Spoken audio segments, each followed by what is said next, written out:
presentación. Agradezco participar con grandes ponentes como Jaime y como Gustavo. Agradezco también a las 136 personas que están conectadas un día viernes a las 8:47, escuchando diversas presentaciones de grandes colegas, y obviamente agradecer al CAE y a Jorge Ruiz porque viene promoviendo este tipo de eventos con este quinto congreso. Eh, en relación al tema, el día de hoy quería tocar algo un poco más aterrizado. Espero que puedan ver la pantalla. En base a... Ahí estamos. El tema de las necesidades de un apoyo legal en una JRD o en las JCRDs. Como bien lo planteaba Jaime y Gustavo, nos queda claro el tema de la naturaleza preventiva, cómo ha venido evolucionando las juntas de resolución de disputas en nuestro país, incluso reconstrucción con cambios a modo referencial y a modo de introducción en denominaciones mediante resolución de gerencia general, la número 0007-2021, ARC-GG, aprueba la directiva 002-2021, y en esta se señala o se desarrolla la directiva para la conformación de juntas de resolución de disputas, requerida para la ejecución de contratos NEC-F, NEC 3F. ¿Por qué señalo esto? Porque hasta antes de esta publicación, la cual se dio el 18 de febrero del año pasado, los contratos en reconstrucción con cambios eran o tenían la denominación de los dispute boards. Y el tema de la Junta de Resolución de Disputas, como bien se planteaba de manera previa, era algo así como un dispute board peruano, adaptado a la realidad peruana, muy aparte de que podríamos entrar en detalles que la realidad peruana tal vez, no sé hasta qué punto, no se adapta o está en proceso de adaptación de estos contratos NEC. Pero el día de hoy voy a conversarles o voy a tratar de llegar en el tiempo planteado a algo específico vinculado a la necesidad de que existan abogados que integren las juntas de resolución de disputas, sin desmerecer la labor, obviamente, técnica de ingenieros, arquitectos, que obviamente pueden conformar las juntas, incluso presiden y de forma obligatoria presiden las juntas de resolución de disputas que el día de hoy se vienen desarrollando en la aplicación de la Ley de Contrataciones del Estado. Entonces, las juntas de resolución de disputas se rigen por un principio de competencia general en el que resulta competente para conocer cualquier disputa derivada del contrato, salvo que exista una exclusión contractual. En otras palabras, se podría decir que lo que no está excluido se debería considerar como incluido dentro o en el alcance de su competencia. En la siguiente diapositiva me permito hacer un breve análisis, obviamente, más que análisis, mencionar algunas controversias que he tenido la oportunidad de ver como adjudicador, integrando algunas juntas de resolución de disputas, controversias vinculadas a las ampliaciones de plazo, retraso injustificado, procedencia de la presentación de un calendario de avance de obras acelerado, el tema de los presupuestos COVID, deficiencias del expediente técnico, modificaciones del contrato vinculadas al tema del ajuste en el precio, resolución del contrato y el desequilibrio económico financiero.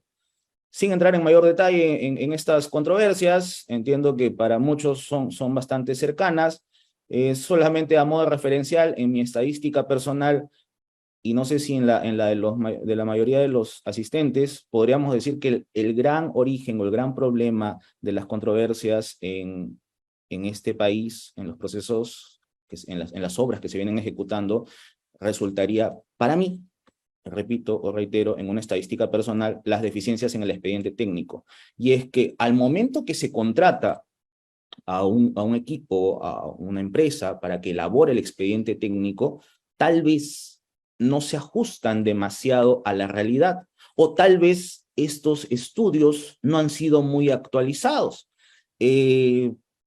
o tal vez existen diversas situaciones que a modo casuístico siempre comento el presupuesto del Estado tal vez podría ser limitado. Y el propio propietario, o en este caso la entidad, le pide a un proyectista que tiene un límite presupuestal. Y ese límite presupuestal va a traer como consecuencia que el expediente no se desarrolle de la manera adecuada y traiga ciertas limitaciones en el alcance de una obra, en una carretera, que aparentemente hay un caminito para poder construir o ejecutar una carretera, según el expediente, en la realidad o contrastada con la realidad, tal vez este consultor, no sé por qué razón, no se tomó la molestia de ver el alcance de la mencionada obra en mi ejemplo, que es una situación que ha pasado, y era una zona que se denomina zona virgen, llena de cerros. Y entonces tienes un contratista que va a ejecutar, que tiene un mal expediente, tal vez algunos podrían decir, oye, qué malo el contratista, ¿por qué no verificó? ¿Por qué no hizo una consulta, una observación?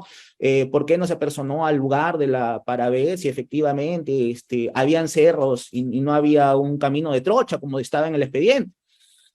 Sin embargo, en la realidad del día a día, no justifico a ningún contratista, sin embargo, reitero, esta realidad trae como consecuencia que las propuestas y la presentación a las distintas licitaciones que se pueden dar resulta siendo algo limitada en tiempo y tal vez podría haber traído como consecuencia que limitado el acceso a esa zona, porque por un tema de carretera, porque es la única forma de llegar a este lugar, tienes un promedio de 14 horas. Y la única manera de llegar a ese lugar donde debería ser una trocha y está llena de cerros, que va a traer como consecuencia que se dinamite toda la zona, solo se puede llegar a acceder con un helicóptero. Entonces, es contradictorio tener ver una realidad en un expediente, ¿no?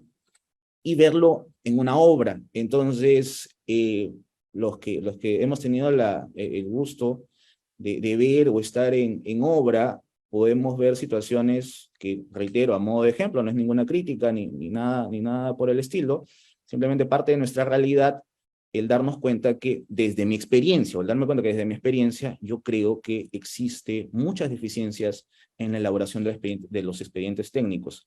A ello, eh, podría ahondar y decir que de estas controversias tienen, aparte del tema técnico, tienen una connotación jurídica. ¿Cuál es en manera específica? Las modificaciones del contrato vinculadas al ajuste de precio, la resolución del contrato y el desequilibrio económico financiero.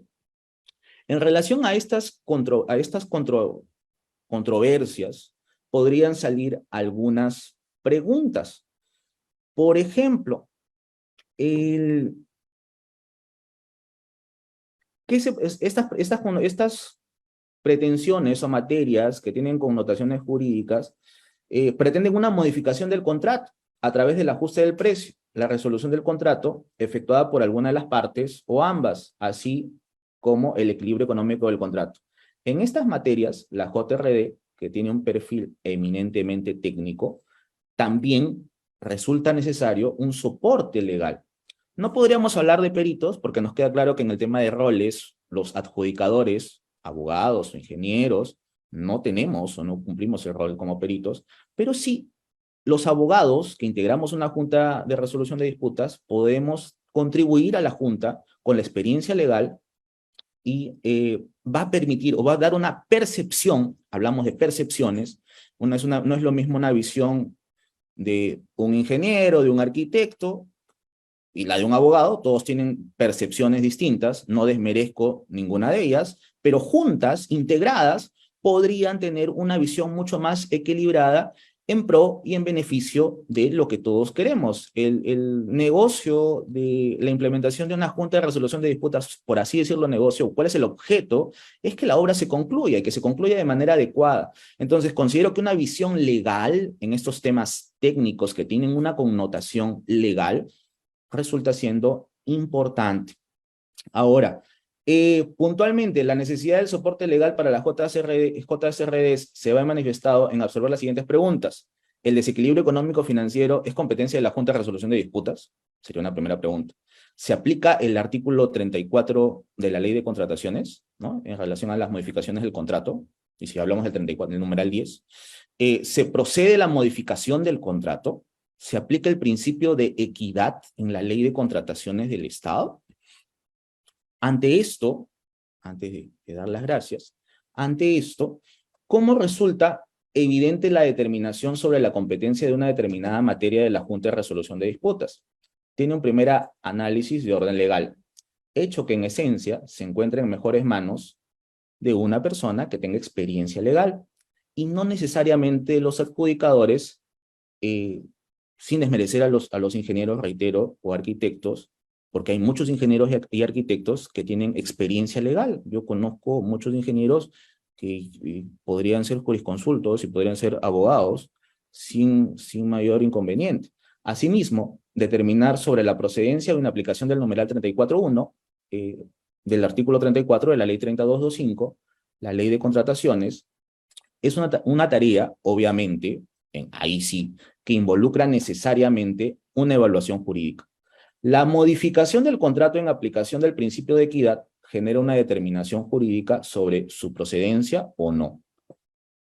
Todo lo manifestado nos lleva a la necesidad que la Junta de Resolución de Disputas cuente con un soporte técnico, o un soporte, perdón, jurídico. No se puede dejar de lado que la lógica y la finalidad de la Junta de Resolución de Disputas es su connotación técnica. Nos queda claro el carácter preventivo, como bien lo ha planteado Gustavo, a fin de prevenir y solucionar eficientemente los problemas que puedan surgir en la ejecución de una obra. Pero muchas de las materias y situaciones que se presentan en la obra no solo responden a un aspecto de orden técnico. Por ello, la Junta de Resolución de Disputas requiere o requerirá o resulta necesario que cuente con un apoyo legal.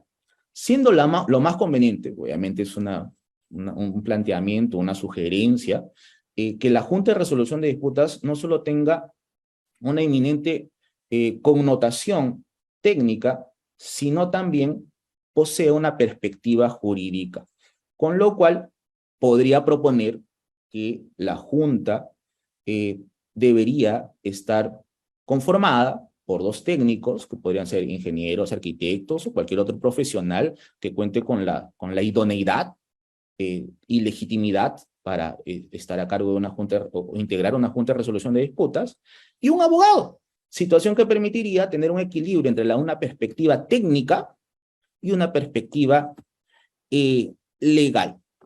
Entonces, dicho esto, y ya para concluir, la presencia de un abogado combinada con la experiencia técnica va a traer mayores resultados en este carácter preventivo que tiene la Junta de Resolución de Disputas, y va a traer resultados positivos al momento de emitir decisiones.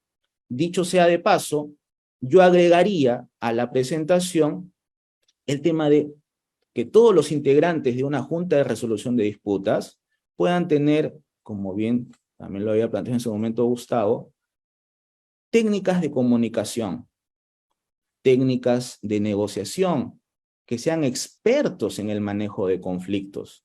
Muchas veces la empatía como técnica de comunicación, el saber parafrasear, ¿no?, el tener una escucha activa, sirve o resulta siendo determinante en una audiencia o en una visita donde tenemos a un supervisor que de repente cree que va a perder funciones con una junta de resolución de disputas, donde tenemos a un representante de la entidad que resulta siendo confrontacional frente al desarrollo de una visita de obra, y donde tenemos a un contratista que no tiene, tal vez, no sé si el contratista o el representante del consorcio, no tiene mayor idea de cuál es la razón de ser de que ese día se esté llevando a cabo una visita de obra. Entonces, como junta, los integrantes, deberíamos tener estas habilidades comunicacionales para poder transmitir, insisto, mucha empatía a las partes. Desde ya, muchas gracias a todos por su atención y